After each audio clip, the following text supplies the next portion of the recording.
जब जब धरती पर पाप बढ़ा है तब तब भगवान श्री हरि विष्णु किसी न किसी रूप में धरती पर अवतरित हुए हैं। उनके हर अवतार के पीछे कोई न कोई उद्देश्य जरूर होता है और हर उद्देश्य के पीछे छिपी होती है एक नई सीख। यूं तो भगवान विष्णु को गरुड़ पर विराजमान आकाश में विचरण करते हुए भी दिखाया गया है और कहीं सागर में शेषनाग पर विश्राम करते हुए भी। आखिर इनके इस रूप से हमें क्या सीख मिलती है, जानेंगे इसी वीडियो में। श्री हरि विष्णु तीनों लोक के पालन करता है और हिंदू धर्मशास्त्रों में इन्हें शांताकारम भुजगशयनम कहा गया है, यानी ऐसे भगवान जिनका स्वरूप शांत है और वो भुजंग यानी सांप पर शयन करते हैं। साथ ही इन्हें शांत, आनंदमयी और कोमल भी बताया गया है। भगवान श्री हरि विष्णु क्षीर सागर में शेषनाग की शैया पर विश्राम करते हैं, जिसे अनंत शैया भी कहा गया है। शास्त्रों में इसके कई कारण बताए गए हैं।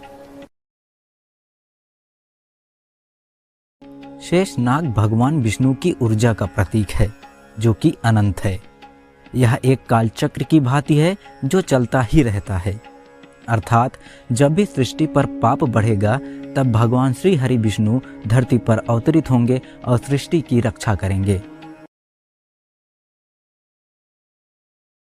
शेषनाग भगवान विष्णु को केवल आराम करने के लिए जगह ही नहीं बल्कि उनके रक्षक के रूप में भी कार्य करते हैं। कृष्ण अवतार के समय जब वासुदेव जी भगवान को नंद जी के घर ले जा रहे थे तब शेषनाग ने ही तूफान से भगवान श्री कृष्ण की रक्षा की थी। भगवान श्री हरि विष्णु और शेषनाग का संबंध शाश्वत है। भगवान विष्णु के प्रत्येक अवतार में शेषनाग उनके साथ होते हैं। जैसे राम अवतार में श्री लक्ष्मण जी और कृष्ण अवतार में श्री बलराम जी, ये दोनों ही शेषनाग के अवतार थे। पौराणिक कथा के अनुसार एक बार भगवान शिव धरती पर विचरण कर रहे थे। उन्होंने देखा कि चारों तरफ दुखी दुख था। धरती का ऐसा कोई कोना न था जहां सुख हो। मनुष्य अपने जीवन में व्याप्त परेशानियों से परेशान था और जीवन में आगे आने वाली मुसीबतों के बारे में सोचकर निराश भी। पृथ्वी पर मौजूद हर घर में निराशा थी। कोई रो रहा था तो कोई भगवान को इसका दोष दे रहा था। इस घटना से शिव जी स्तब्ध हो गए। उन्होंने भगवान विष्णु से इस समस्या का हल पूछा और तभी से श्री नारायण शेष शैया पर विश्राम करने लगे।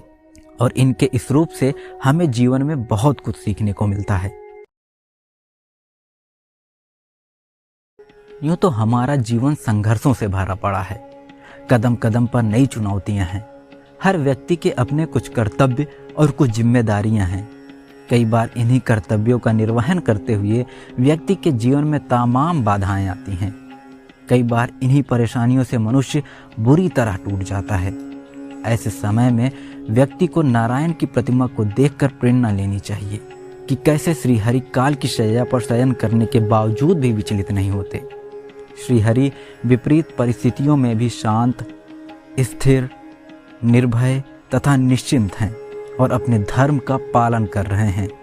उसी तरह व्यक्ति को भी हर परिस्थिति को शांत चित्त से सामना करना चाहिए।